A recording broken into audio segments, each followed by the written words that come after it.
C'est bien, on est un gros site industriel, on fabrique des puces de microélectronique pour les téléphones, pour les voitures, pour un peu tous les usages quotidiens.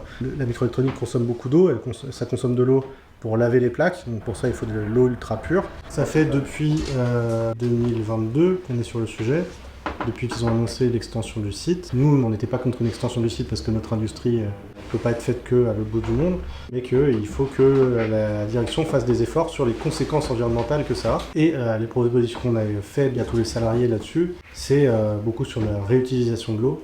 On avait parlé dans notre tract de travailler avec Soitec, qui est l'usine d'à côté. Parce que c'est ce que j'allais dire, c'est qu'on n'est pas les seuls en plus à avoir une grosse consommation, il y a nos voisins. Quand nous, on est des salariés d'Este, qui est l'entreprise l'une des plus polluantes de la région. Déjà que les salariés aient conscience de ça, c'est une bonne chose. Il y a mille et une façons de s'améliorer dans tous les sens, sans pour cela tuer l'activité aussi parce que nous, on en vit. Si on épuise l'eau, c'est à la fois un enjeu environnemental, mais c'est un enjeu d'emploi. Et s'il n'y a plus d'eau, il n'y a plus d'emploi. Le but, ça serait justement, et nous, c'est ce qu'on demande, qu'il y ait un maximum de réutilisation de cette eau pour faire en sorte que ça tourne en boucle et d'éviter de puiser de cette eau potable. Le souci, c'est que si on utilise énormément d'eau, que cette eau-là, on la pollue, ok, on est capable de la recycler, mais qu'est-ce qu'on fait de tout le reste, de tous les concentrats?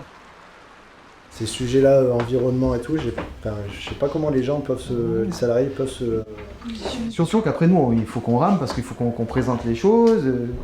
Mais bon, ce qui peut nous aider aussi, c'est tous les collectifs qui sont montés en dehors du site et des gens qui sont de plus en plus entendants. Il faudrait peut-être refaire un papier là-dessus, quoi, qu'on diffuserait dans les mairies, ou faire un communiqué de presse. Puis ouais, refaire un rappel sur on consomme autant d'eau que la ville de Grenoble. Peut-être dire, on voit que la pression, ça commence à marcher parce qu'ils en parlent plus. Maintenant, ils ont des projets, ils n'en avaient pas avant.